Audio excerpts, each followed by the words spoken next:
The iPhone 6 released just about 9 years ago, and I remember back in 2014, back in high school, if you had one of these, you were pretty cool.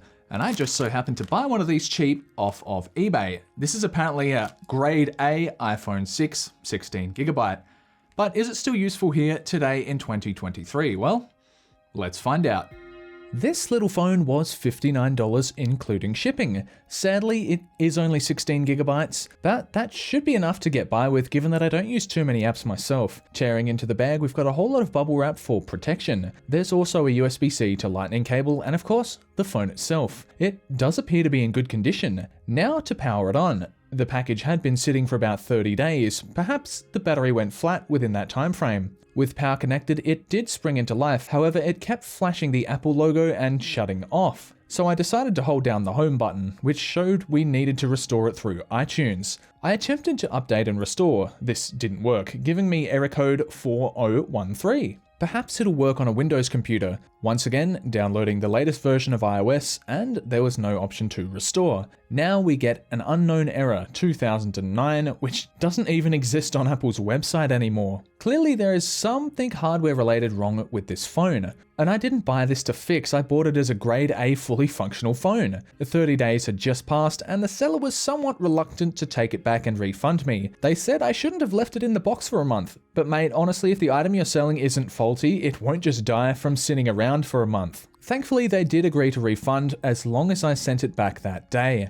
Second time's the charm, right? I bought another phone from that seller. Hopefully, we have more luck with this one. I made sure to open this one up as soon as it arrived. Once again, a nice amount of bubble wrap, a charging cable, and of course the phone itself. Condition-wise, I'd say it's absolutely grade A, but it is absolutely covered in gunk. It appears as the battery needs charging as well, somewhat surprising since they would have packaged it up only days before. After letting it charge for an hour, it did indeed turn on. This time, much more functional thankfully, but definitely covered in a layer of finger grease. The front camera looks a lot better without it. A bit of lens cleaner got the glass looking like new again. The white antenna bands were looking a little bit grubby, so I wiped them off with some eucalyptus oil. Much better now. This phone must have been taken care of for it to survive this long and still be in this condition. So let's say you want to go out and buy the latest and greatest iPhone. Well, you'd want to protect it, right? Well, that's where today's sponsor Casetify comes in with their cases in all different shapes and sizes. It's a beautifully presented box. That beauty extends to the cases they've sent over. Not all cases are created equal. My brother dropped his phone from waist height and the back glass shattered in the case. But with Casetify's range of heavy-duty cases, you don't have to worry about that. The Ultra Bounce case here is their strongest one yet, so let's really put it to the test. For an added layer of security, why not slap on an Impact HD screen protector? It's super easy to apply and you honestly can't even tell it's on there. Have you ever dropped a phone from a bridge?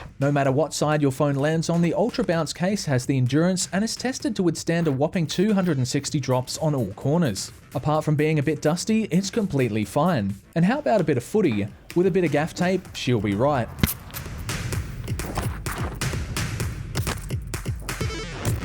Once again, not even a scratch. So now it's time to give it a booting. A pair of steel-capped work boots for maximum impact. Last of all, a high throw directly onto concrete. Falling from great height face down onto concrete inevitably caused the screen protector to crack, as it's designed to do.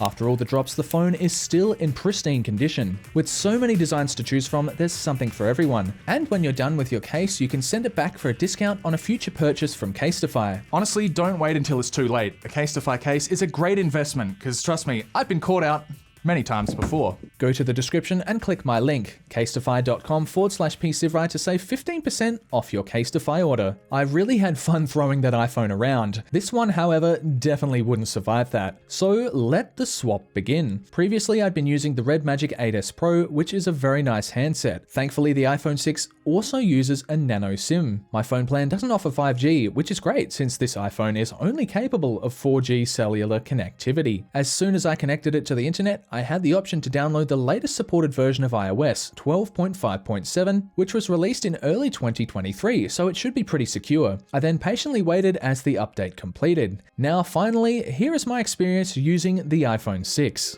First of all, how is it as a phone for phone calls? The answer is still totally usable. No one complained on the other end and I could hear people very clearly. As an Android user, I much prefer iMessage, although typing messages and documents on such a small screen is cumbersome for me. I forgot just how small this generation of iPhones was. To this day, they're still the thinnest. There were several times where I had a mini panic attack thinking I'd lost my phone when it was, in fact, still in my pocket. Even though it's the thinnest iPhone ever, it still has a headphone jack, and you may want to use it as the single downward firing speaker isn't very good. Let's open it up and see exactly what I got. Surprisingly, most of the apps I use every day had an older compatible version available for iOS 12. I was hoping that Twitter would work. An older version was available, however, you can't actually log in or use it. Out of all the apps that did work, some were fast and responsive. Facebook was still excellent. But then you've got ones like the McDonald's app, which is deceptively simple, but it's painfully slow. The aging hardware and only 1GB of RAM is a far cry from the buttery smooth performance I saw on the iPhone 15 Pro. Another major difference is going back to an iPhone that uses Touch ID. It's so simple, fast, and reliable. Paired alongside NFC, it made payments super easy. If the latest iPhone still had Touch ID, I'd be using that over facial recognition. This is such a small phone, and the battery is only 1,810 mAh.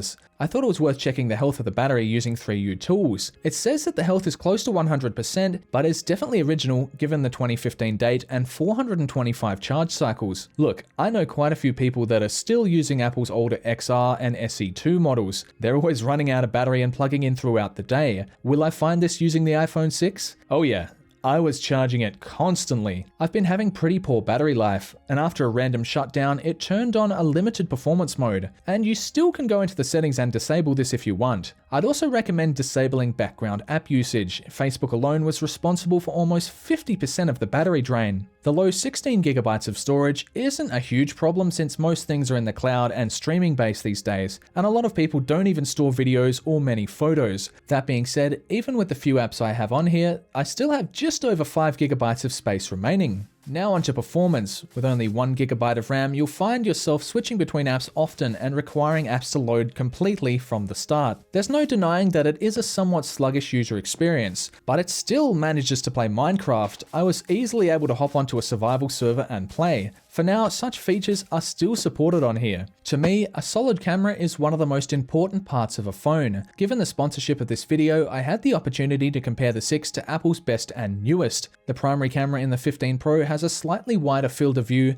and with a higher megapixel count, far greater detail. Although in bright, well-lit scenarios, both are pretty decent. The wider aperture helps to separate closer objects from the background. The iPhone 15 Pro is a clear winner. Colors are far more washed out looking from the 6, however, that may have more to do with Apple's aggressive processing in newer versions of iOS. The biggest difference is definitely video, with the 6 maxing out at 1080p 60. The 15 Pro can do 4K 60, and the optical image stabilization makes for a far smoother video. This is all handheld footage, by the way. The iPhone 6 produces a far softer image, and keep in mind this is after I did all those drop tests with the 15 Pro, so clearly it survived them without any issues. Another area the 6 really falls behind in is its selfie camera. It's just 1.2 megapixels. So could I get by using one of these permanently? If I had no other choice, absolutely. The few apps that couldn't be used anymore could be replaced by simply using the web browser. And the photo quality was also fine, which is pretty important to me. A new battery would also make this a far better experience. These are dirt cheap these days, and it'll get you into Apple's ecosystem. It would be great to see Apple make a phone this small again, but with the iPhone mini being discontinued, I won't hold my breath. The form factor of the iPhone 6 is still really nice, and as far as I know,